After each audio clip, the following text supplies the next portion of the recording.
Ce Brésil n'est pas celui de l'Amazonie. Ce n'est pas non plus celui des grandes sécheresses du Nord-Est. Il se situe d'ailleurs précisément entre les deux. La nature s'est offert ici un caprice unique au monde. Sur près de 1000 km², elle a réussi le mariage improbable du sable et de l'eau et dessiné un paysage de dunes entre lesquelles les pluies abondantes, charriées par les vents océaniques, ont rempli des lagunes. Ce sont les nappes du Maranhão.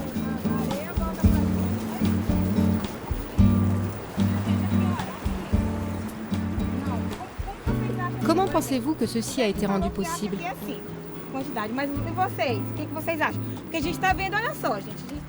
On voit ici une grosse quantité de dunes. Qui est responsable, selon vous, de la formation de ces dunes? Le vent, oui. Le vent est responsable.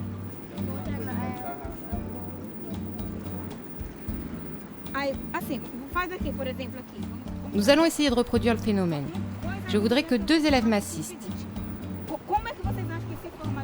Comment croyez-vous que se forment les dunes? C'est le vent qui pousse le sable. Donc le vent pousse le sable? Nous allons le supposer.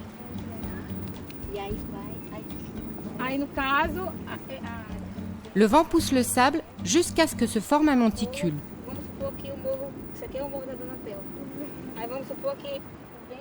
Le vent continue à souffler. Il amène toujours plus de sable.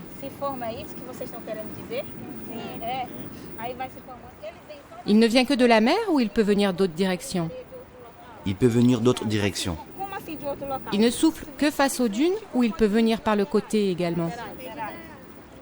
Tout dépend du vent et de la manière dont il souffle. Le littoral oriental du Maranhão appartient à un écosystème que nous appelons Cerrado. C'est un écosystème semi-aride, assez semblable aux savanes africaines, et qu'on trouve surtout dans le centre-est du Brésil. Toutefois, il existe une petite bande de cet écosystème qui se prolonge jusqu'ici. Sur un plan géographique, nous sommes bordés d'un côté par la Caatinga, qui est un environnement brésilien aride, et de l'autre côté par l'Amazone, qui est évidemment une zone humide. Alors, cette bande de Cerrado sépare la Caatinga de l'Amazone, la région la plus sèche du Brésil et la plus humide. En langage écologique, nous appelons ça un écotone. C'est une région de transition d'écosystèmes et généralement dans ces régions, on observe une diversité biologique très forte, justement parce qu'il y a une connexion entre ces 2 écosystèmes. Les nappes du Maranhão présentent une autre singularité. Elles ont été peuplées il y a environ 200 ans par quelques communautés en quête de terres vierges et d'eau propice à la pêche. Ces communautés n'y ont jamais prospéré. Elles ont survécu tout au plus et ont appris à exploiter la moindre des ressources.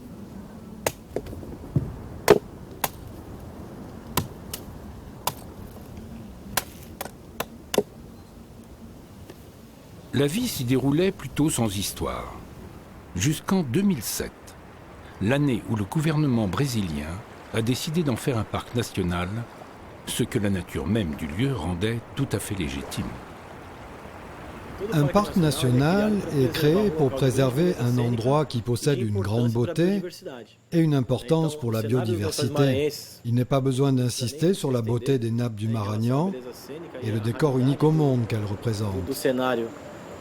Ce décor fait de lagunes interdunaires et rarissime dans le monde, spécifiquement avec les couleurs qu'elles possèdent, qui sont dues à la présence de quartz, qui rend ce sable aussi blanc.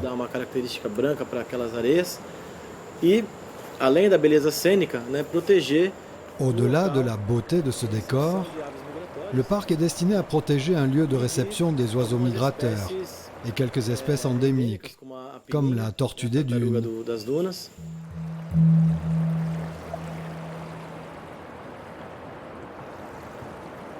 Cette tortue des dunes est bien l'un des derniers habitants à bénéficier des bonnes grâces de l'administration. Depuis la création du parc, si les institutions déploient tous leurs efforts pour maintenir en place les espèces animales, il en est bien autrement pour les hommes.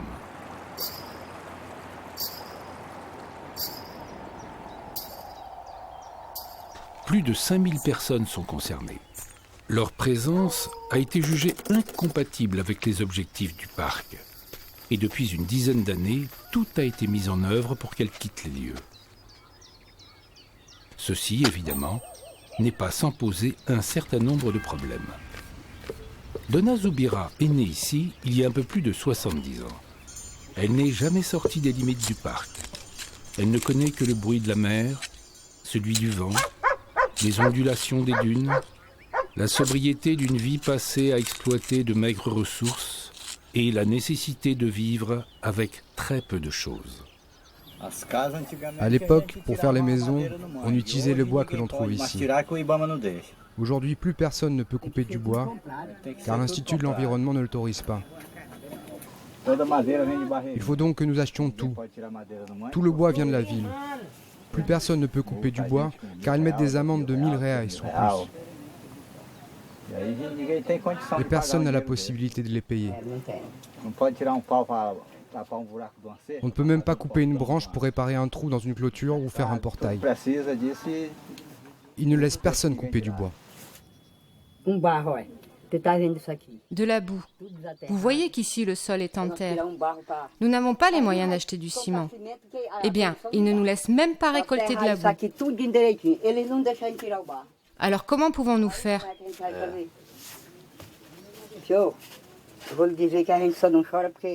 Je peux vous dire que c'est une situation qui n'est pas très drôle pour nous.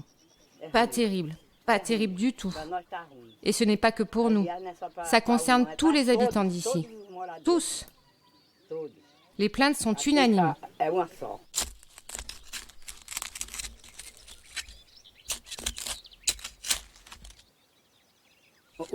Ce que je veux dire, c'est que personne ne veut partir d'ici. Personne. Je parle de tous les gens d'ici. Personne ne veut partir d'ici. Nous sommes nés ici, avons grandi ici, comme notre père, notre mère, nos grands-parents, tous. Nous sommes tous de vieux habitants de ce lieu. Nous ne voulons partir en aucune manière.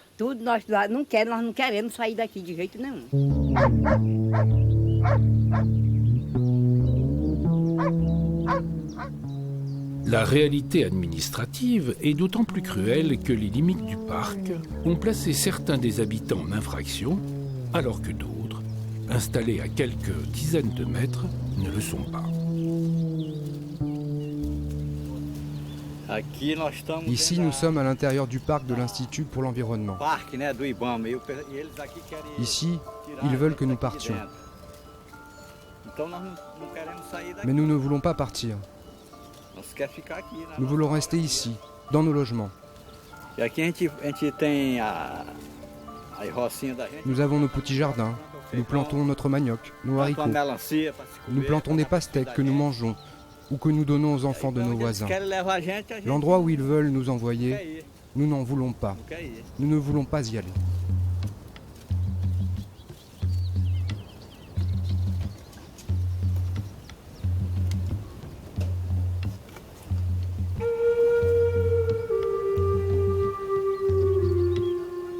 Pour comprendre l'équation qui se pose à l'administration brésilienne, il faut connaître le mode de vie des communautés du parc des nappes du Marinha. Elles sont dispersées sur 7 ou 8 hameaux, plus ou moins éloignés de la mer.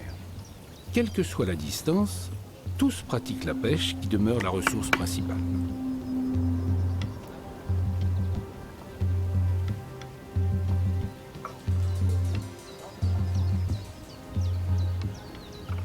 Il n'y a pas si longtemps, il n'y avait pas d'école ici.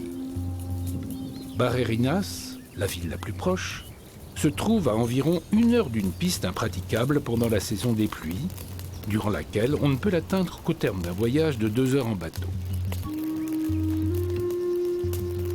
La création du parc a été accompagnée d'une réglementation sur l'usage des voitures qui a permis à certains habitants de s'équiper de véhicules tout-terrain dont le nombre est contingenté.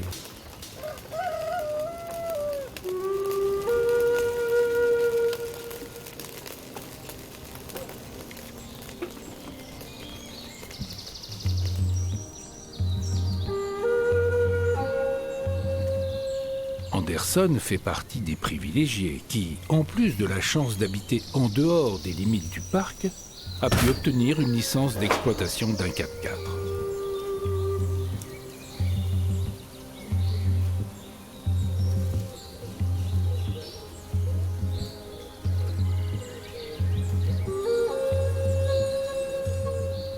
L'un des objectifs de la création de ce parc, même s'il n'est pas mis en avant, était aussi de structurer un site dont les caractéristiques touristiques sont indéniables.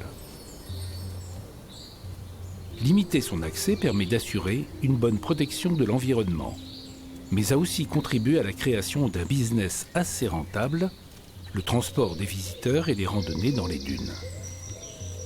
C'est sans doute ce qui a convaincu les plus jeunes de rester ici.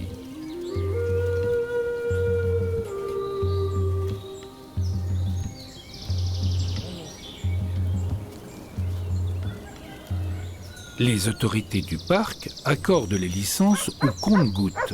Il n'existe aucun autre moyen de se déplacer à l'intérieur du parc. Le sable est omniprésent et condamne à l'usage de ces véhicules plutôt polluants, dont les caractéristiques sont bien éloignées d'une véritable politique de protection de l'environnement. Ce n'est pas le moindre des paradoxes. Si l'activité procure des revenus substantiels à ceux qui avaient les moyens de financer un de ces véhicules, elle suscite aussi pas mal de jalousie.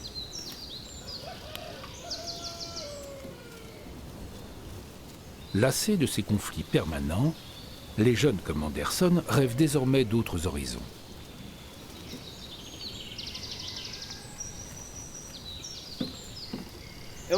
J'aime ce que je fais. J'ai commencé à conduire à l'âge de 17 ans.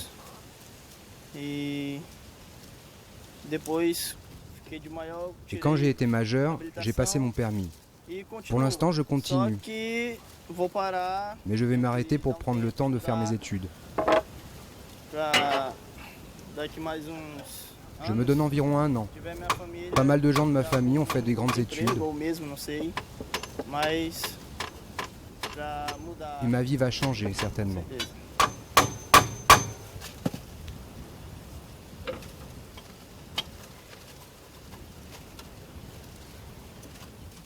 Pour l'heure, Anderson doit consacrer beaucoup de temps à la maintenance de sa camionnette.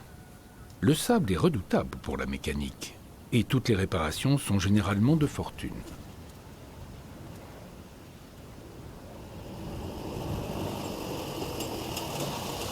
La saison touristique est limitée aux périodes durant lesquelles les lagunes sont formées.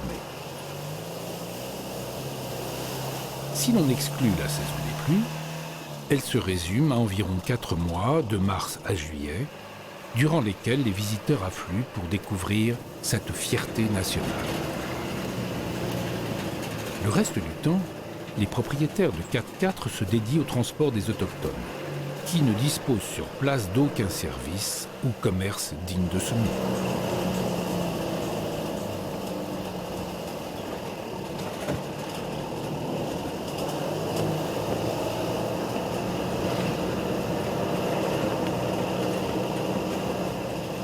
Les communautés les plus éloignées sont installées à près d'1 journée de marche du point d'entrée du parc.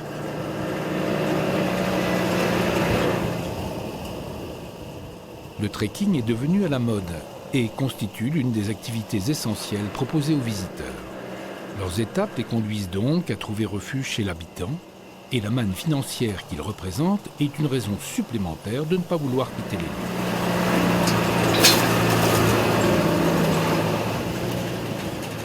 Traverser le parc d'est en ouest demande environ 3 jours de marche, dans un décor à couper le souffle, qu'Anderson connaît comme sa poche.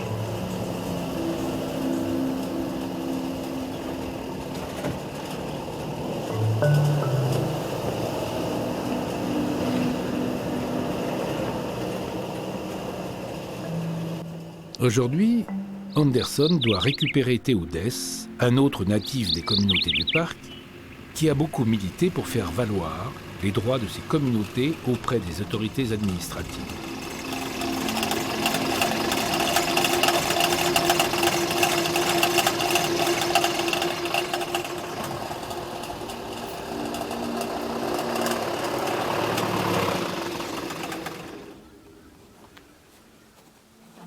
Théodès est un peu trop âgé pour avoir pu bénéficier des progrès en matière de scolarisation des enfants. Il ne sait ni lire ni écrire et met un point d'honneur à pouvoir au moins signer de son nom. Les personnes les plus âgées qui sont nées et ont été élevées dans les zones rurales sont toutes analphabètes. La majorité est analphabète. Aujourd'hui, pour les plus jeunes, c'est un peu mieux. Il y a plus d'écoles, il y a plus de possibilités pour eux. Des moyens de transport, parce qu'avant il n'y en avait pas. Et ils ne pouvaient pas aller au collège. Aujourd'hui, c'est beaucoup plus facile pour ces jeunes. S'ils n'étudient pas, c'est parce qu'ils ne veulent pas. Ils ont tout ce qu'il faut, à commencer par les transports, qui leur permettent d'aller au collège. Il y a 30 ans, tout ça n'existait pas.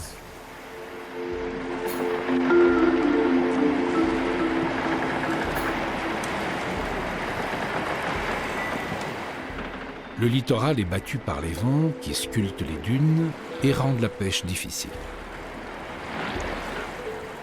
Cette caractéristique météorologique résume assez bien la vie d'ici.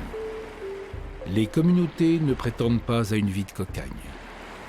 Elles ont toujours disposé de peu de moyens, mais elles ont accès à l'essentiel. S'il semble que des efforts soient fournis en quête d'une solution, ils ne sont pas toujours orientés comme ils le devraient. Et le dialogue tourne vite à la cacophonie.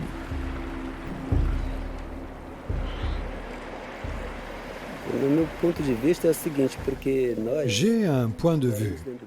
Nous vivons à l'intérieur du parc, mais les représentants de l'Institut de l'environnement organisent des réunions auxquelles nous ne participons pas, faute d'en avoir été informés.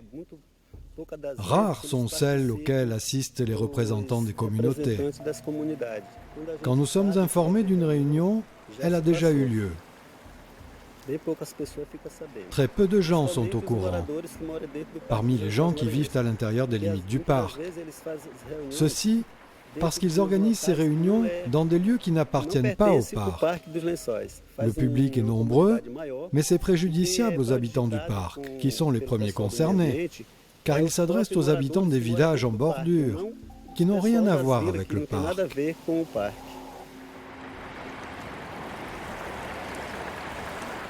Le conflit qui oppose le gouvernement brésilien à ses familles humbles, ce n'est qu'une histoire de nature. Les premiers qui se sont installés ici ne se doutaient pas que l'environnement devrait un jour être protégé. Ils ne pensaient pas qu'il représenterait pour lui une menace, se contentant d'une économie de subsistance qui repose sur ce que la nature offre et rien de plus. La pêche, par exemple, se pratique dans des proportions très raisonnables et ne constitue pas un commerce. Peu de ressources sont exploitées au-delà des limites de la simple nécessité.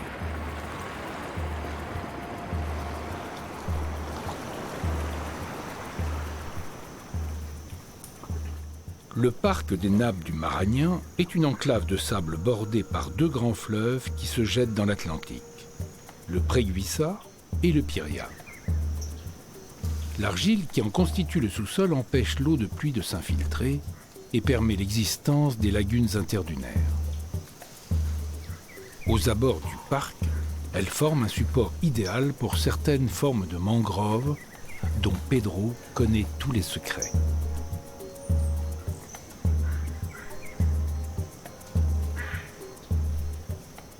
La mangrove peuplée de singes capucins est un lieu de prédilection pour les gros crabes violonistes, très appréciés par les riverains.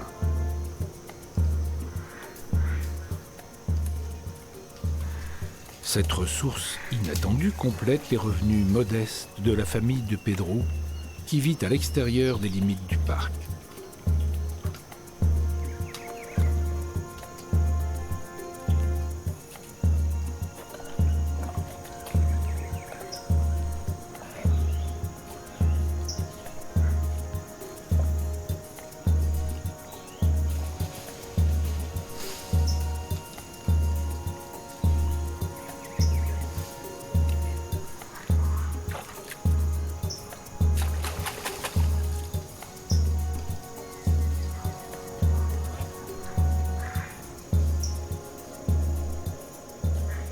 connaissance de la grande diversité des modes de vie et des coutumes de cette micropopulation est un des enjeux majeurs pour les responsables de la zone. Ce n'est qu'à ce prix qu'ils pourront prendre les bonnes décisions, sachant qu'elles s'adressent à des gens pour lesquels la nature est essentielle. Elle est très généreuse. Avec mon père, qui m'a appris ce métier, j'ai commencé à travailler à l'âge de 9 ans. Je ne capturais pas les crabes moi-même, mais j'étais avec lui et je participais à la chasse. Puis j'ai adopté son rythme. J'ai mis moi aussi les mains dans les trous. Et aujourd'hui, on m'appelle l'homme au crabe.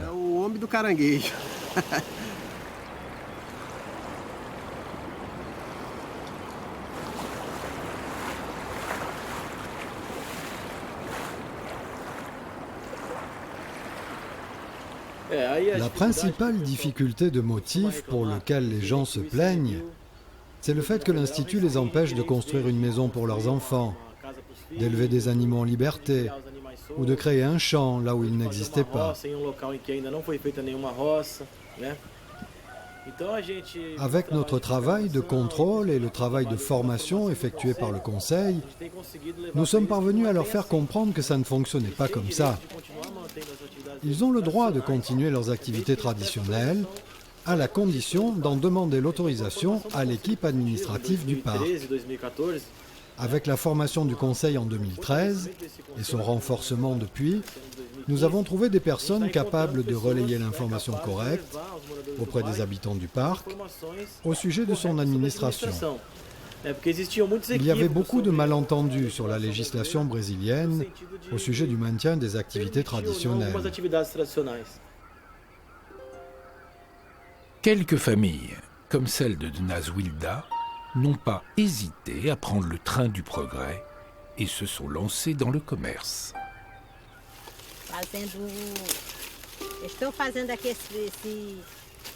Je fabrique ceci à partir de ce matériau pour transporter le poisson qu'on pêche à la plage et qu'on mange, qu'on vend ou qu'on donne. On mange en famille avec les gens qui se présentent. Et en plus, avec mon petit restaurant, j'ai du poisson pour les gens qui arrivent.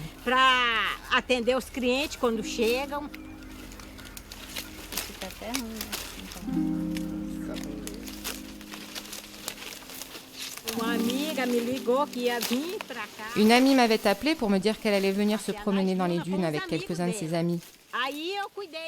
Alors j'ai pris bien soin de tout préparer. J'ai acheté une table, des chaises, du matériel de cuisine et tout ce qu'il fallait. J'ai attendu son arrivée et celle de ses amis.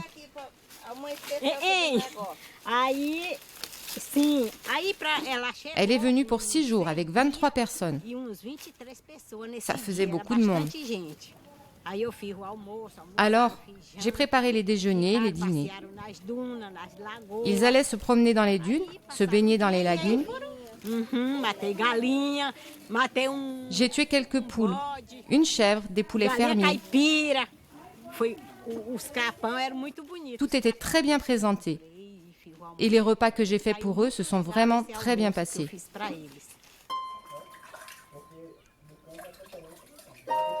Les perspectives nouvelles qu'offre le développement du tourisme contribuent à l'amélioration du niveau de vie de certaines de ces familles.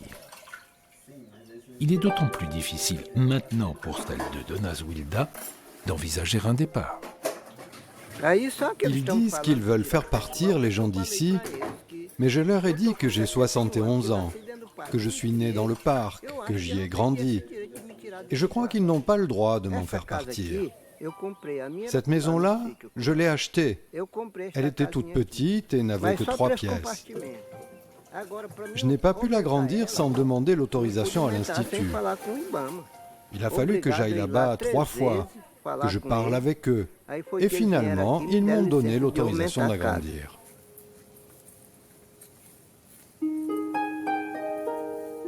Les activités traditionnelles côtoient désormais celles qui sont consacrées à l'arrivée du tourisme. La fabrication de quelques colliers procure quelques revenus supplémentaires, mais il n'est pas possible d'envisager une véritable reconversion. Sans la possibilité de construire des boutiques, la vente de l'artisanat reste marginale.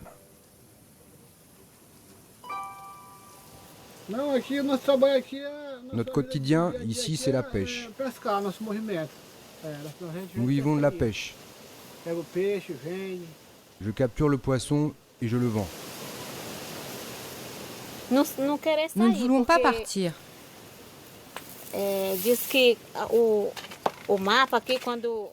Parce que le parc a été fondé.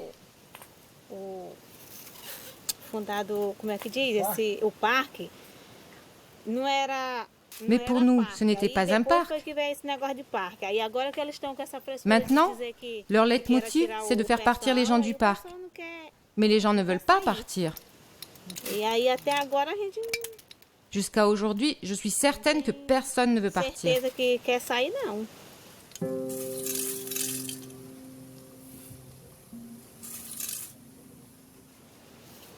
Ils veulent qu'on parte, mais ils ne savent même pas où nous envoyer. Ils parlent d'endroits que nous ne connaissons même pas.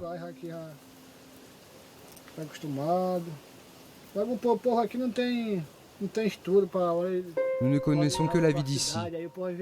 Nous n'avons pas fait d'études pour pouvoir aller vivre en ville. Nous sommes habitués à notre vie. Il y en a beaucoup qui en ont marre. Ils veulent s'en aller. Mais il y en a aussi qui disent qu'ils ne bougeront pas.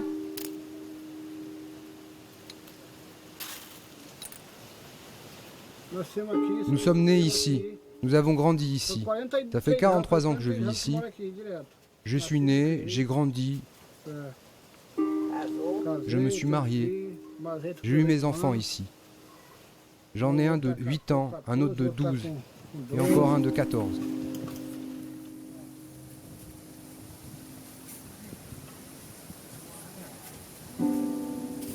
L'un des arguments utilisés par le personnel de l'administration du parc, c'est qu'ici, les perspectives sont très limitées pour l'avenir des enfants. Mais partir ne résoudrait pas forcément le problème.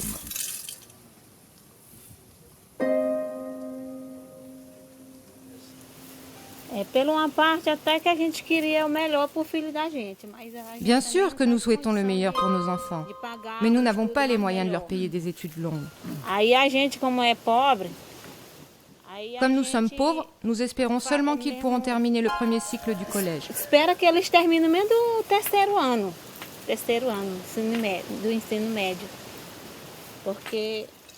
Parce que nous ne pourrons pas leur payer l'université.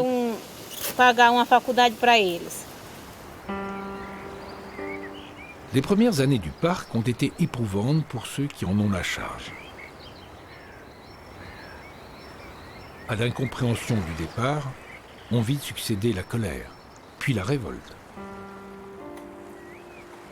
La mission environnementale reste donc en retrait du travail social qu'ils doivent accomplir au quotidien.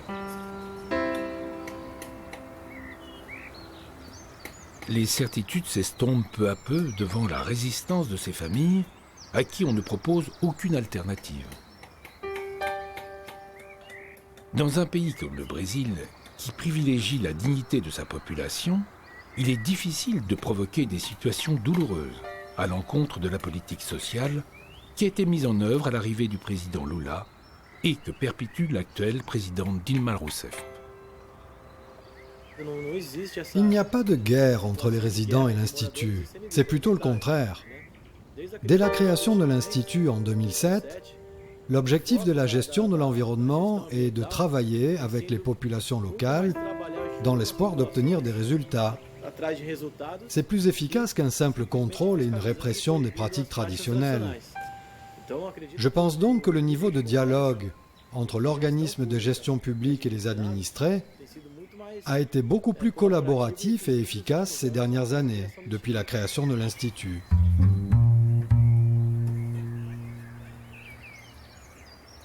Le mode de vie traditionnel des habitants du parc national des Nappes du Marañón et difficilement compatible avec les objectifs des biologistes.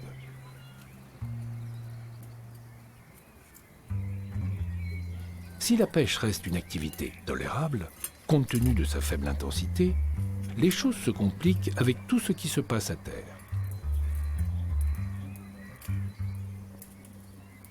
Personne ne mesure précisément l'augmentation de population causée par l'arrivée de nouveaux résidents qui souhaitent profiter de la manne du tourisme.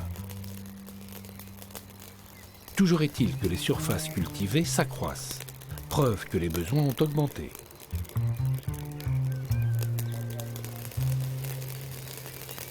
Les familles sont très discrètes et l'objectif de les recenser précisément est presque illusoire. C'est pourtant la première action planifiée par l'Institut qui souhaite créer un statut de résident historique, préalable au calcul des indemnisations de départ. La majorité des gens qui sont nés ici et qui vivent dans le parc constituent une agression pour la nature. Pourquoi ceci?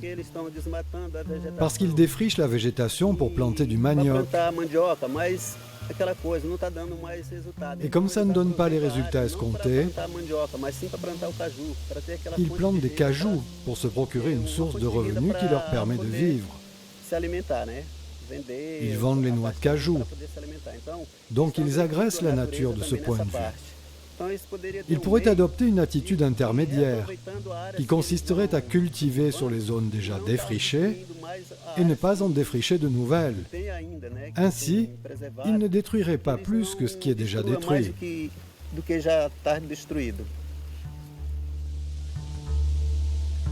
Si l'agriculture pose un problème, l'élevage n'est pas en reste. Mais aux abords des dunes, les cas sociaux sont nombreux. Eux aussi. Je n'ai jamais été riche. Maintenant que je suis vieux, ma maison, c'est la meilleure chose au monde. Je n'ai besoin de rien d'autre. Je n'ai aucune richesse, grâce à Dieu. Ça me satisfait tout à fait, grâce à Dieu. Je n'ai personne pour m'aider, mais je ne m'en plains pas. C'est comme ça. Plus on a de choses, plus on a de besoins. Des fois, j'aimerais qu'une femme vive ici, mais je n'en ai pas vraiment besoin. C'est comme ça.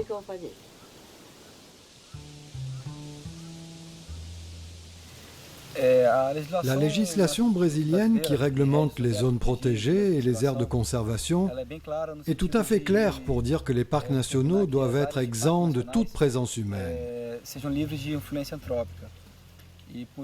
Pour ceci, il est prévu l'expropriation de ces communautés. Chaque parc, évidemment, doit avoir des objectifs en ce qui concerne ce problème.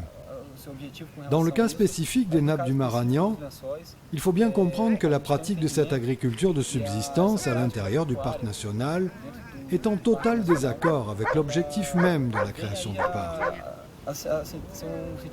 Toutes les formes de végétation qui poussent, que ce soit à la saison sèche ou à la saison des pluies, servent d'alimentation aux animaux d'élevage. L'agriculture que les gens pratiquent ici est une agriculture extensive, dans des zones naturelles. Ces animaux, notamment les chèvres et les cochons, sont très voraces. Ils ont des besoins énergétiques très importants, notamment les races modernes qui ont été élaborées pour un élevage en confinement et qui engraissent très rapidement. Ils s'alimentent donc très vite et ont besoin d'une grosse quantité d'aliments pour grossir. Leur métabolisme est en quelque sorte accéléré. Les animaux plus traditionnels, plus rustiques, qui furent les premiers à être introduits dans la région, étaient des animaux au métabolisme plus lent, qui transformaient plus facilement en protéines cette végétation, avec la nécessité de s'alimenter moins que ça. Mais qu'il s'agisse des uns ou des autres, il faut comprendre que ces animaux s'alimentent avec la végétation du parc. A gente tem que entender que esses animais são criados e alimentados com a biodiversidade do parque.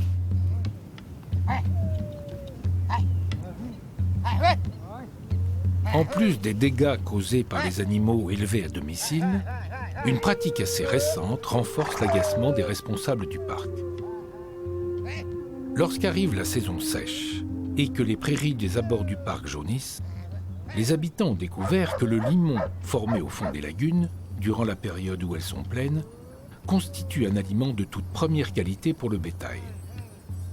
Alors, bravant toutes les interdictions et provoquant de nouveaux dégâts, notamment ceux causés par les déjections des bovins, les éleveurs convoient les bêtes dans les dunes et les laissent paître ce limon. Certains d'entre eux, moins scrupuleux encore, louent leur service à des éleveurs de l'extérieur du parc afin d'amener leur bétail dans cette réserve naturelle de protéines. Si l'on ajoute à ceci le fait qu'ils broutent aussi la restinga, la végétation endémique qui bloque le sable des dunes, c'est une mini-catastrophe écologique qui se prépare.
Ici, c'est la belle vie.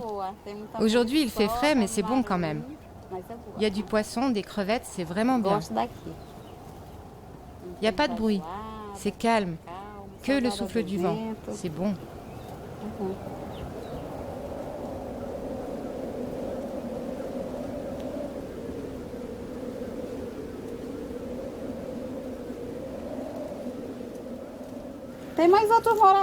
Il y a d'autres habitants qui viennent de temps en temps.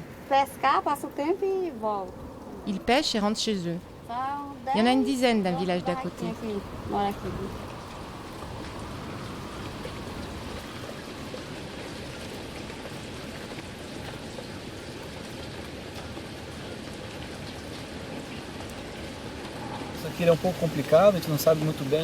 C'est un peu compliqué, parce qu'on ne sait pas ce qu'on va pouvoir faire de ces communautés. Il y a plus de 1000 familles qui sont dans la région depuis plus de 200 ans. Mais il est urgent de prendre des décisions sur l'usage qui devra être fait du parc par ces familles. Il faut penser à l'avenir et pas seulement regarder dans le rétroviseur. Nous ne cherchons pas de responsables ni de coupables, mais nous avons besoin de réunir ces communautés, nous entendre, essayer de faire des efforts pour que cette situation se résolve. Nous avons besoin de concilier la présence de ces communautés avec les objectifs du parc. C'est là que le bas blesse. Au lieu d'exiger l'expropriation, il est peut-être possible de trouver un accord au sujet de la gestion du parc afin qu'elle puisse demeurer ici et que nous puissions préserver la biodiversité et la nature du parc d'une forme plus saine et moins autoritaire.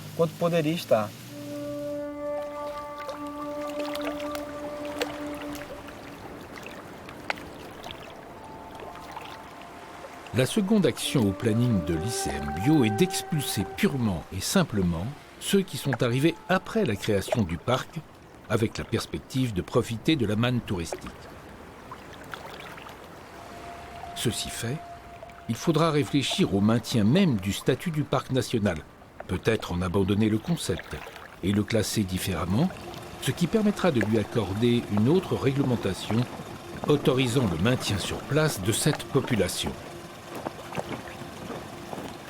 L'ultime action consiste à étudier la possibilité de requalifier certaines zones, celles qui sont habitées, pour en finir une bonne fois pour toutes avec cet imbroglio juridique.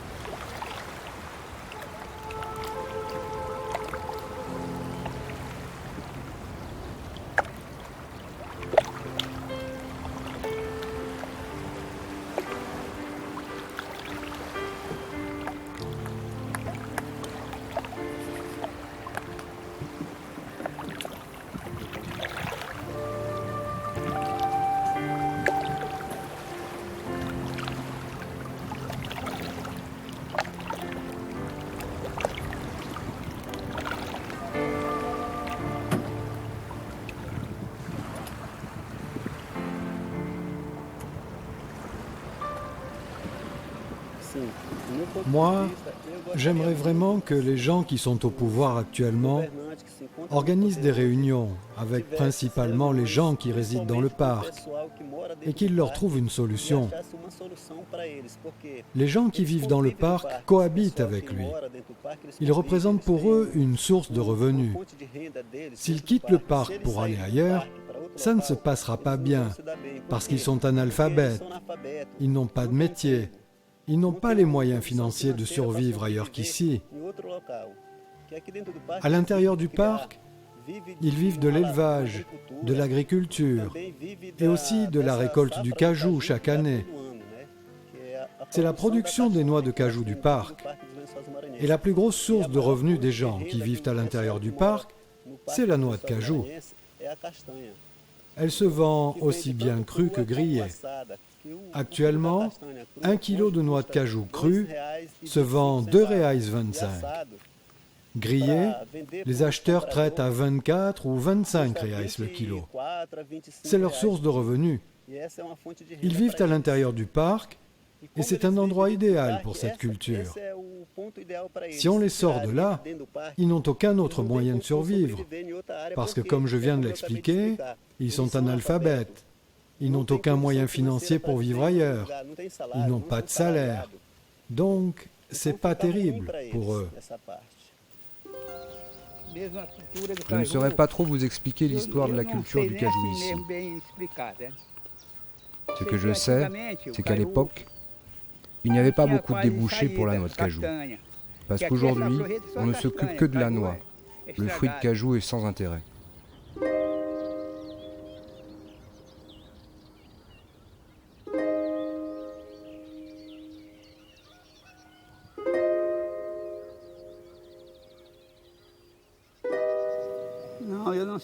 Non, je ne suis pas d'accord du tout de partir.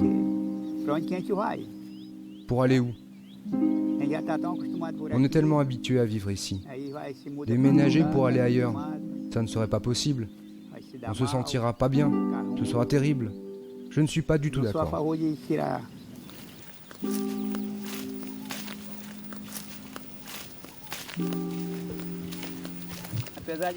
On n'exploite plus que la noix, mais c'est une source de revenus. Il y a la question des noix de cajou, et il y a aussi la question des petits élevages. Tout le monde a un petit élevage. À l'époque des fruits de cajou, les bêtes profitent aussi de ces fruits. Les moutons, chèvres, les chevaux, vaches.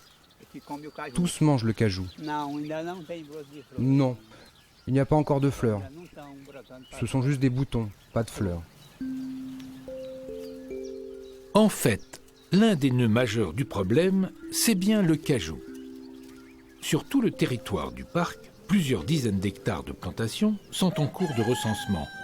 Et l'enjeu économique, pour leurs possesseurs, exclut définitivement qu'ils acceptent de quitter les lieux.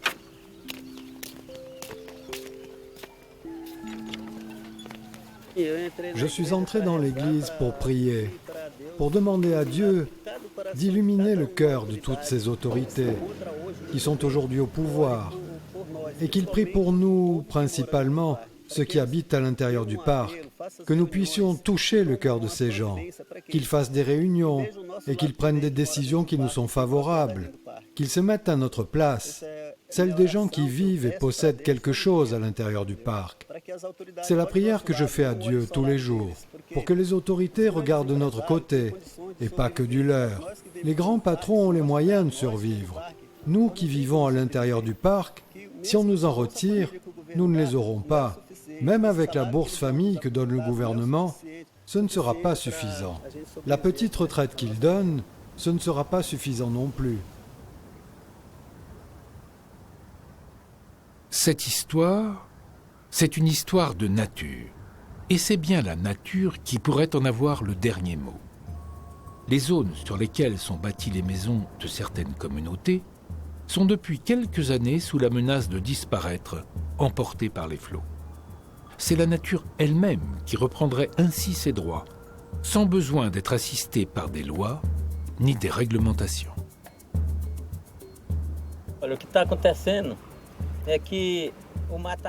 Ce qui se passe, c'est que la forêt avance beaucoup. Je suis arrivé ici il y a 36 ans, la plage était très loin.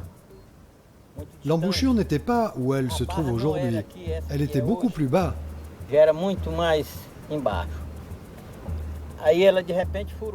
Elle s'est mise d'un coup à avancer. Tout ça était une île de mangroves. L'embouchure a beaucoup avancé. De là où passe la rivière, on ne voyait pas le village de Athins, parce que cette île était très grande. Quand l'embouchure s'est mise à avancer, les vagues ont tapé, et elles ont rogné l'île. Ce port qu'on voit aujourd'hui se trouvait au niveau du banc de sable qu'on voit là-bas. C'était très loin de Athens. Ici, ça n'était que de l'herbe. La plage était très loin. Quand l'embouchure a avancé, ici, il y avait des maisons. 2 maisons ici devant qui étaient très très loin de la mer et de la rivière. La marée a monté, elle a démoli les maisons. Il n'y a même plus leur emplacement. Elles sont sous l'eau. Notre maison était très loin et aujourd'hui, elle est près de la mer. Je ne sais pas si d'ici 5 à 6 ans, la mer ne va pas arriver jusqu'à chez nous.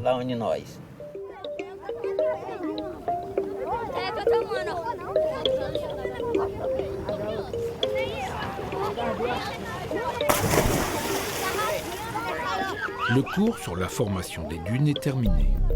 Les enfants d'ici possèdent sans doute les plus belles piscines du monde. Ils savent en profiter. La beauté d'un lieu est une richesse qui n'a pas de prix. Celle des nappes du Maragnan sera difficile à chiffrer, et le montant de l'indemnité qui sera versée aux candidats au départ ne la compensera sans doute pas.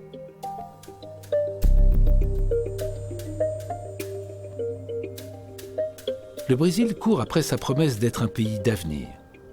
Le développement du tourisme est une part essentielle de son économie future.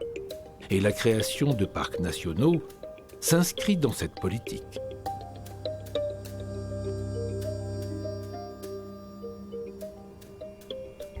Dans les hautes sphères de Brasilia, le sort des communautés est réglé depuis longtemps.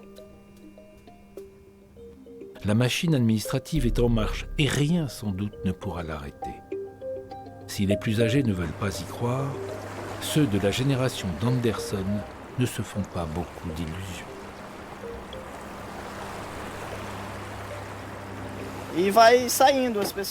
Les gens vont partir, ils vont partir doucement. Il y a une pression que l'on ne peut pas ressentir si l'on n'est pas d'ici. Mais ça arrive. La tendance, c'est aussi de partir à cause des écoles qui manquent. Le transport est difficile et c'est inéluctable.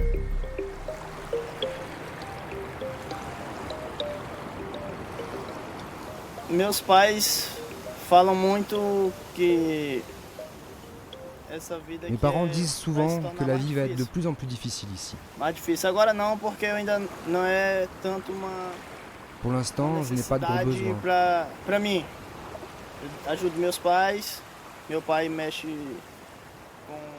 J'aide mes parents, mon père a un bateau, une camionnette. Il fait du transport, et moi je l'ai suivi. Mais il dit qu'il faut que je fasse des études, car il faudra certainement que je les aide d'ici peu.